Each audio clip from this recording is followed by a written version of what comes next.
Hello and welcome to the January 2021 MTFR Monthly Update. Happy New Year to everyone. We'd like to start this month with introducing you to some new volunteer, part-time, and new full-time career staff that have been approved in the 2021 budget. Our first new part-time firefighter is Jordan Bankert. Jordan lives in York County and works for the City of Reading Fire Department. Our next new part-time firefighter is Kevin Kerwin. Kevin works as a business analyst in Malvern and rides as a volunteer lieutenant at the Norco Fire Company in Chester County.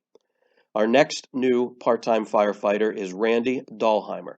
Randy is a firefighter EMT at Fort Detrick in Maryland and previously worked for Yaffer.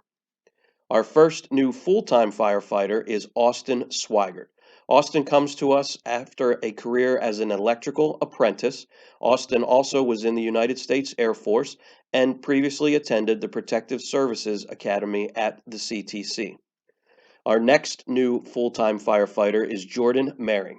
Jordan is from the Pocono area, has previously worked as an emergency response technician at a pharmaceutical company, and is currently working as a firefighter at Camp Lejeune, North Carolina.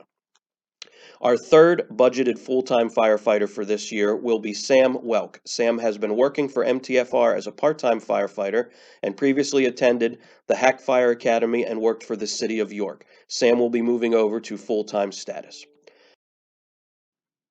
And in the volunteer ranks this month, our newest junior firefighter is Landon Lehman. Landon attends Manheim Township High School and lives in the 204 local.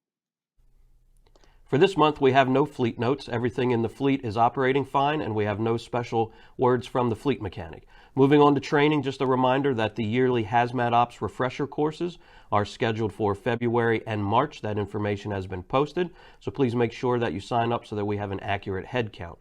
Moving on to pre-fire survey, just a note, especially for our driver operators, utility work is getting ready to start at the intersection of Kissel Hill, Delp Valley, and Landis Valley, where the township is installing a four-way intersection.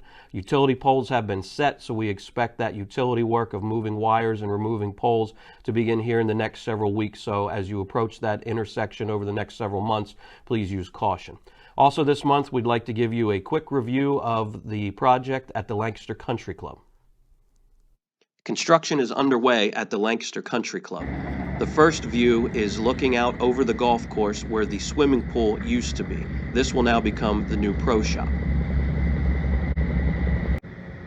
This view is showing the new building that will be the pool and entertainment building. This is in the lower parking lot area along the practice green. This final view gives you a shot of the existing club, the new building, and on top of the retaining wall will be the new Olympic-sized swimming pool. This view also gives you orientation now looking east and south towards the Route 30 bypass.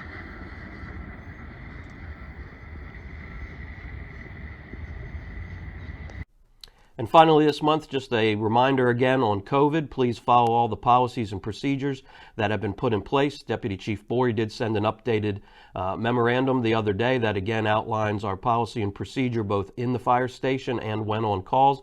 That includes some updated guidance on appropriate PPE. So again, please be familiar with that. Any specific questions on that can be directed to Deputy Chief Bory. And just to give everyone an update, as we are now moving into the phases of vaccination, we remain in phase 1A here in the Commonwealth of Pennsylvania. Right now, that makes us eligible for all of our career and volunteer fire staff that have EMS certifications are eligible for vaccination under phase 1A. As we are shooting this video, we are getting ready for a portion of our folks to go for their second round of vaccination, so they will be 100% complete in the upcoming days, followed by several more people next week. So we are at a point now where we are looking at 62% of our full-time staff will be fully vaccinated within the next week or so. We have 31% of our part-time staff who have either received that vaccination through MTFR or at their full-time employer, and 29% of our volunteer staff that have EMS certification also will be fully vaccinated within the next week to 10 days. We would like to see those numbers go as high as we can possibly get. Obviously, staff and volunteers that are vaccinated are going to be more resistant to the COVID. So if you are interested and you have not expressed that interest yet, as we move forward, please reach out and talk to Deputy Chief Bory, and we will try and make provisions for you to receive your vaccination. When we move into Phase 1B, which we are expecting to be sometime in February, the remaining volunteer staff that does not have EMS certification will then be eligible under Phase 1B. So again, we will put that information out through Deputy Chief Bory when we reach that milestone. That's all we have for this month. Again, stay safe. Again, on the COVID, please follow the policies and procedures that we have out. Stay safe. Thank you all for what you do, and we'll see you next month.